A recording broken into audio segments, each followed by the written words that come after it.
Does the thought of marketing on multiple digital outlets just overwhelm you? I swear there is an easier way to make it better. Now, last week we broke down your other options for digital marketing beyond social media. So, in today's episode, I'm going to walk you through how to put that plan into action the easiest way possible by batching your content and breaking it up into multiple pieces. Now, there's no reason for you to be asking yourself on a daily basis what you're going to talk about.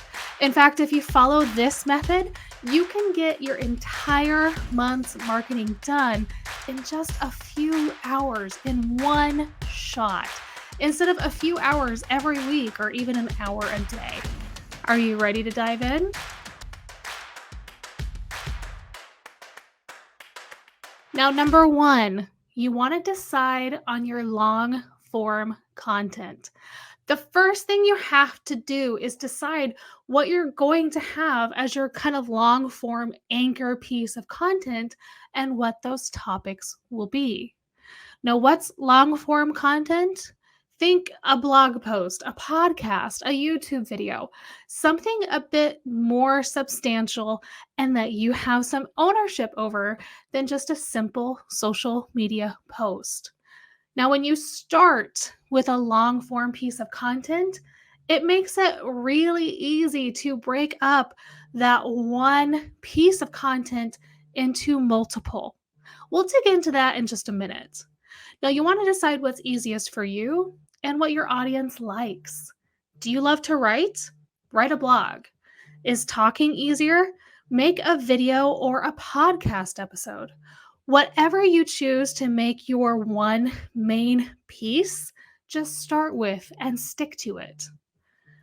Now, the great thing here is that you can actually take a video and turn just the audio into a podcast and then get a transcription at, say, rev.com. And you can turn that transcription into a blog post. Now, you could also use a blog post as a script and turn that into a podcast or a video, which is actually what I do. Now, just because you choose to have one main piece doesn't mean you can't easily have the others. Now, remember, not everyone is going to see everything you publish.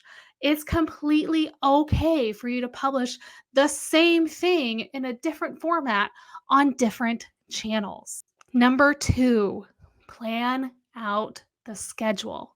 So you have the type of content you're going to create. I want you to now do some research.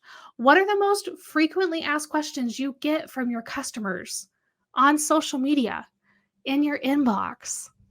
Head to a Facebook group where your ideal client is spending their time. What kinds of questions are they asking? What seem to be their biggest problems and struggles? I want you to take those exact issues and turn them into your blog posts, videos, or podcast episodes. You see, when you're answering a problem or a question your audience has with a long form piece of content, you're not only helping your SEO and discoverability, but you're building trust with your prospective client. Now, write out a few topics that come to mind with your research, and then get out either like a printed calendar or a calendar app. Group topics together that might make sense to lead into each other. Pick a theme for a month, or just plop those topics down on a date. Now, I'd recommend that you release your long form content on the same day every week. My podcast episodes, for instance, get published on Wednesday mornings at 6 a.m. Central. Whatever makes the most sense for you and your workflow. Now, you can plan out as many weekly topics as you'd like. Personally, I plan out about an entire quarters of long form content in one go. That doesn't mean that I don't change things out when I get there or to cover something that's a little bit more timely, but it will help you to do more with than less. I promise. Now, number three, I want you to plan the breakup. Now, how does having several weeks of big topics feel? Probably pretty good, right? Well, now it's time to break it up. You see, one blog post can easily be turned into a YouTube video, podcast episode, 3 to 4 social media posts, multiple social media stories, and an email blast. Similarly, a long form video can be turned into a blog post, a podcast episode, a couple of clips for social media, 3 or 4 social posts beyond that, social media stories, and an email blast. Once you've written or created that long form piece of content, you can take pieces of it to use in smaller capacities, cover just part of the overall topic, or give away a quick win. You can always direct them to go to the larger piece of content itself, or give them enough in that one piece that they don't need to find the larger article. Now, I personally, I spread them out. If I have a blog post go out one week, I create a couple of social media posts around it, but I might also post something about it on social media a couple of weeks later, too. It doesn't have to be done all at the same time. So get that calendar back out and start planning out those broken up pieces. Choose which channel you'll post on and what day you'll be sharing.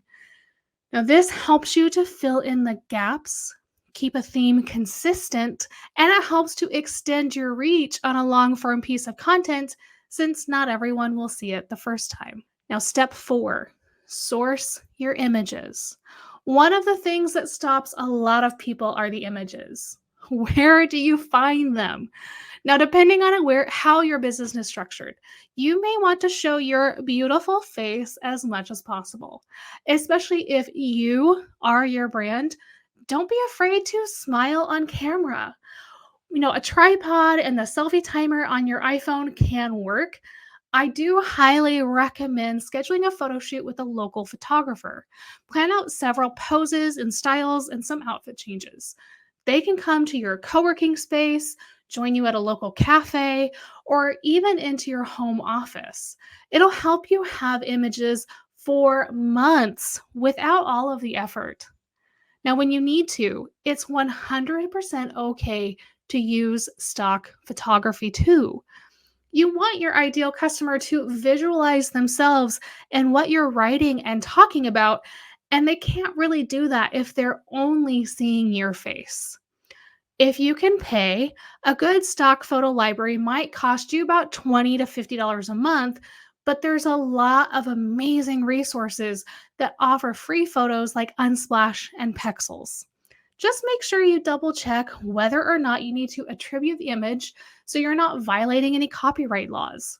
And never, ever pull something from Google Images, as I'm sure you know very well. Now, number 5, use scheduling tools to make it easy. This step is the piece that makes all of this worth it. When you plan everything out, suddenly your marketing gets easier. But when you batch it, so much time is saved. By batching, I mean creating multiple pieces of your long form content at once. And same with your other marketing channels. For an example, I write an entire month's blog articles in one morning. It's easier to go to the next blog when I'm already in the writing zone. And with WordPress's scheduling tools, I just have to choose which day they go live and I'm done. I then use Later's scheduling tool to set up my week's social media, including stories, so I don't have to think about it every single day. Now, typically, I do just 1 week of social media at a time because things can change up pretty fast in our world. I want a bit of flexibility in case something crazy happens. With my podcast episodes, I'm able to record those and pre schedule them with Buzzsprout. So you have lots of opportunities available to you to get some work done early and have everything ready to go.